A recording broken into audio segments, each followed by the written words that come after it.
ప్రియమైన సహోదర సహోదరిలారా, మనమందరం దేవునికి ప్రార్థన చేస్తాం. మన అవసరాలు, ఆశలు, బాధలు అన్నింటినీ ఆయన పాదాల చెంతపెడతాం. అయితే కొన్నిసార్లు మన ప్రార్థనలకు జవాబు రావడం లేదు అనిపిస్తుంది. దేవుడు మన మొర ఆలకించట్లేదా? ఆయన మనల్ని పట్టించుకోవట్లేదా? ఖచ్చితంగా కాదు. ఆయన ప్రేమగల తండ్రి. జవాబు: ఆలస్యం కావడానికి లేదా నిరాకరించబడటానికి గల కారణాలను దేవుని వాక్యం మనకు స్పష్టంగా తెలియచేస్తుంది.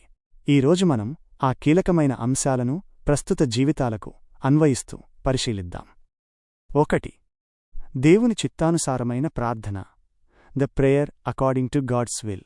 యోహాను రాసిన మొదటి పత్రికలో ఇలా ఉంది: ఆయన చిత్తానుసారముగా అడుగు మనవుడు ఆయన ఆలకించును. ప్రియమైనవార్లారా, మనం దేవుని చిత్తాన్ని విస్మరించి కేవలం మన కోరికల పట్టీని మాత్రమే ఆయన ముందు పెడితే ఆయన ఆలకించకపోవచ్చు.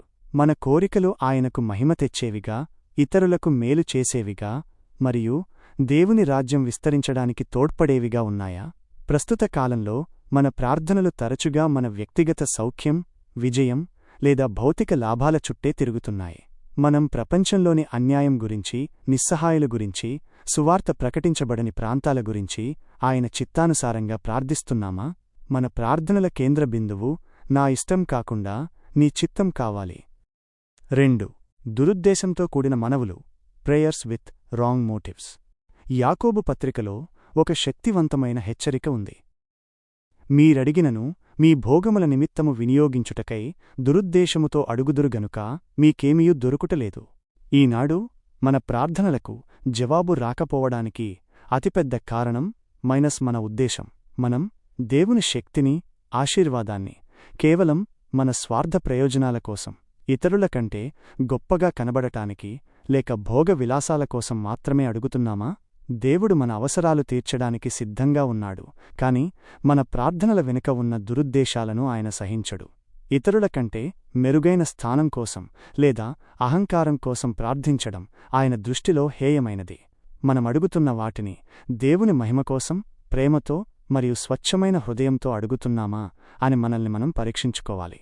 3. పాపం అడ్డుగోడ. The barrier of sin. Bible గ్రంథంలో అనేక చోట్ల ప్రార్థనకు పాపానికి ఉన్న సంబంధం గురించి హెచ్చరించబడింది. సామెతల గ్రంథంలో ధర్మశాస్త్రమును వినకుండా చెవిని తొలగించుకొనువాని ప్రార్థన హేయము. యెషయా గ్రంథంలో దోషపూరిత హృదయము పాపయుక్తమైన చేతులు గలవారు మొర్రపెట్టినను ఆయన వినక తన ముఖమును మరుగుపరుచుకొనును. కీర్తనల గ్రంథంలో హృదయములో పాపమును లక్ష్యము చేయువారి ప్రార్థన ఆయన వినడు. ప్రియ స్నేహితులారా, పాపమే మనకు దేవునికి మధ్య ఉన్న అతి పెద్ద అడ్డుగోడ. మనం క్రమంగా బైబిల్ చదవకుండా, దేవుని ఆజ్ఞలను పాటించకుండా, ఇతరులను ద్వేషిస్తూ లేదా కపటంగా జీవిస్తూ దేవుడు మన ప్రార్థన వినాలని ఎలా ఆశించగలం? మనం పాపాన్ని ప్రేమిస్తూ దానిలో స్థిరంగా కొనసాగుతూ కేవలం కష్టాలు వచ్చినప్పుడు మాత్రమే దేవునివైపు మొర్రపెడితే యోబు గ్రంథంలో వలె ఆయన మనకు ప్రత్యుత్తరం ఇవ్వకపోవచ్చు. మనం ఏమి చేయాలి? పాపమును ఒప్పుకొని దానిని విసర్జించి శుద్ధమైన హృదయంతో ఆయన చెంతకు రావాలి. క్రీస్తు రక్తము మనలను ప్రతి పాపము నుండి శుద్ధి చేయగలదు. 4. ఇతరుల కోసం ప్రార్థించకపోవడం కూడా పాపమే. The sin of omission. Samuyelu గ్రంథంలో ఒక ముఖ్యమైన వచనముంది: నా మట్టుకు నేను మరియెక్కువ ఆసక్తితో మీ నిమిత్తము ప్రార్థన చేసి యెహోవా దృష్టికి పాపినగుదును. ప్రియమైన విశ్వాసులారా, కేవలం మన గురించి మాత్రమే ప్రార్థించుకోవడం ఎంత పెద్ద పాపమో ఈ వచనం మనకు తెలియజేస్తుంది. మన చుట్టూ ఉన్న ప్రజల కొరకు, మన అధికారుల కొరకు, సువార్త ప్రకటించని వారి కొరకు, బాధల్లో ఉన్నవారి కొరకు, మనల్ని ద్వేషించే వారి కొరకు ప్రార్థన చేయకపోవడం, ఇది కూడా దేవుని దృష్టికి అపరాధమే. యాకోబు పత్రిక చివరిలో ఒక బలమైన సత్యం ఉంది: మేలైనది చేయ నెరిగియుండియు అలాగు చేయనివానికి పాపము కలుగును. మనం సువార్త అందించగలము, ఇతరుల కొరకు ప్రార్థించగలము అని తెలిసి కూడా ఆ బాధ్యతను విస్మరిస్తే దేవుని వాక్యం ప్రకారం మనం పాపానికి పాల్పడినట్లే. ముగింపు. మన బాధ్యత. ప్రియమైన సంఘమా, దేవుని ప్రార్థన ఆలకింపు కొన్ని సూత్రాలపై ఆధారపడి ఉంది. చిత్తం. మన ప్రార్థనలు ఆయన చిత్తంలో ఉండాలి. శుద్ధి. మన హృదయాలు పాపమును విడిచి శుద్ధిగా ఉండాలి. ప్రేమ. మన ప్రార్థనలు స్వార్థం కాకుండా ప్రేమతో ఇతరుల కొరకు విస్తరించాలి.